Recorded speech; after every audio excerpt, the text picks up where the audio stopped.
Itu saya menangi beliau ngisi pengajian di hallnya buyut saya, Mbak Umar bin Arabi. Jadi saya ini zuriyahnya Mbak Umar bin Arabi, sama dengan keluarganya Ki Hamid Pasuruan. Itu beliau cerita bahwa kemenangan Islam itu tidak harus kita yang menang kangelan. Kadang Allah bikin orang lain yang kangelan, kita yang ikut menang. Jadi dulu kata beliau, banyak ulama ketika kita diserang Jepang, saya masih ingat, saya karena pas itu ikut ke Lasem, karena saya santri sarang, bangun ngisi di Lasem, saya ikut di Lasem karena saya masih keluarga.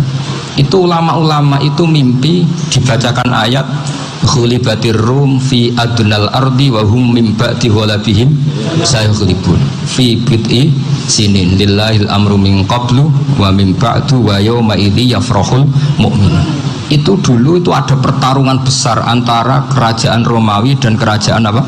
Persia. Kita tahu Romawi itu Nasrani. Saya ulang lagi, Nasrani.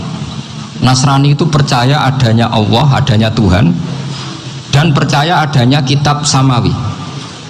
Sementara musuhnya itu Persia, orang yang tidak bertuhan, tidak berdasar kitab samawi.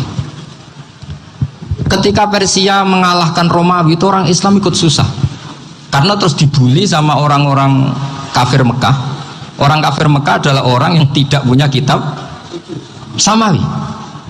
Katanya orang kafir Mekah, iku lo balamu, jute duwe kitab, jarene di hubungan mbek langit, nyatane perang keok. Paling kon yo podo.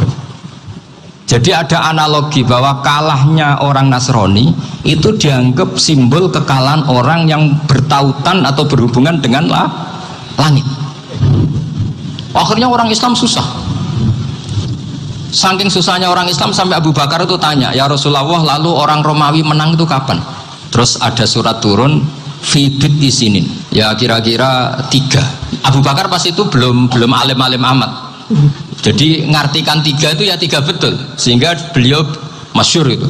Cara Jawa totoan itu kimar. Pokoknya nanti Romawi pasti menang 3 tahun lagi. Akhirnya ketika datang itu taruhannya dengan 10 unta. Datang ke Rasulullah, Nabi menjelaskan, loh ndak, bid'u itu mabena salas ilatis itu 3 sampai 9. Kamu jangan bilang 3.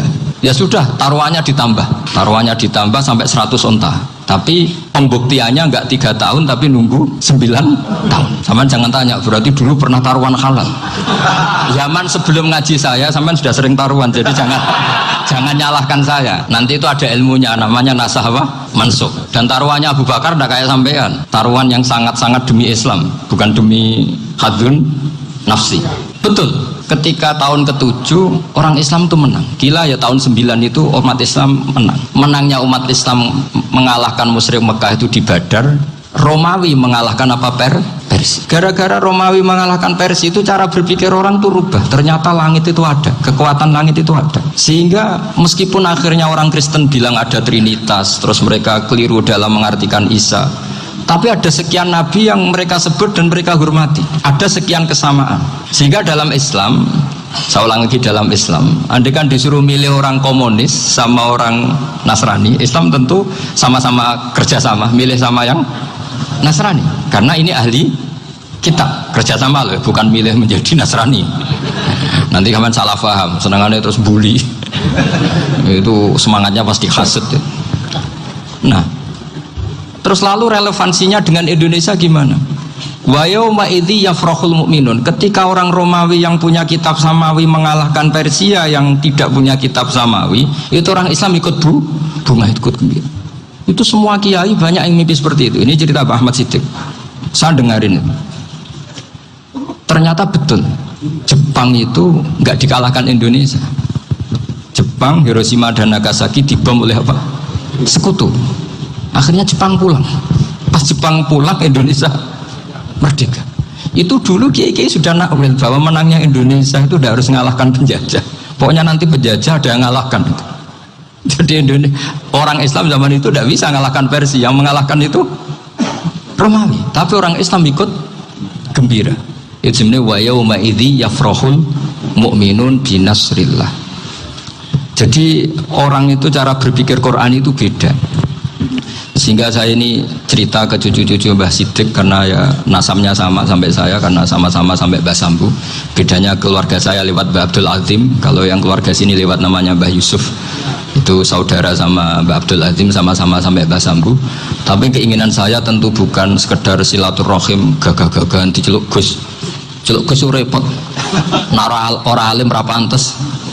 Nak beling ra pantes. Salam templek 1.000 jaluk swarga. Kok mentalan yang 1.000 jaluk. Kamu nginep di hotel 100.000 itu tidak cukup, apalagi untuk bayar apa? Surga itu nggak sopan sekali. 1 juta ya nggak bisa itu, 100 juta juga nggak jelas juga. Terus sampean mendingan nggak usah salam template, malah nggak mungkin masuk surga kalau. Jadi dulu yang namanya zuriyah, sampean tenang saja, nasab sampean tidak kalah dengan kita, karena nanti setelah di kuburan itu gus-gus itu nggak penting. Semua kalau ditanya bapak kamu siapa, jawabannya siapa? Nabi Ibrahim. Sudah parmin parlan hilang semua, sudah aman pokoknya nanti. Karena kalau nanti ditanya malaikat bapak kamu siapa, jawabnya Nabi siapa? Ibrahim. Makanya saya itu pemuja Allah yang serius. Sampean ya pemuja Allah, tapi kan kadang kurang alim. Saya ini pemuja Allah serius. Saya itu kalau ngaji, ya ngaji biasa belajar, itu sering nangis seneng. Misalnya saya baca tadi, Miftahul Jannah la ilaha illallah, kunci kok dikasihkan. Kita ini masuk neraka gak pantas, enggak bawa kuncinya kok masuk. Harusnya kita ini masuk surga, kita kan pegang kunci surga, gak pegang kunci neraka. Maka aneh kalau kamu masuk neraka itu aneh. Coba kita pegang kunci surga apa kunci neraka? Tapi kadang teman saya suon rokok anu kunci ini. Karena tidak ada pintunya. Terus saya bilang, kamu kok tahu? Memangnya mau ke sana, kata saya. Saya tidak punya rencana tahun neraka. Karena nanti di antara syafaatnya Quran itu orang kalau mau masuk neraka tidak jadi. Ya nggak apa-apa ya, diatur sendiri.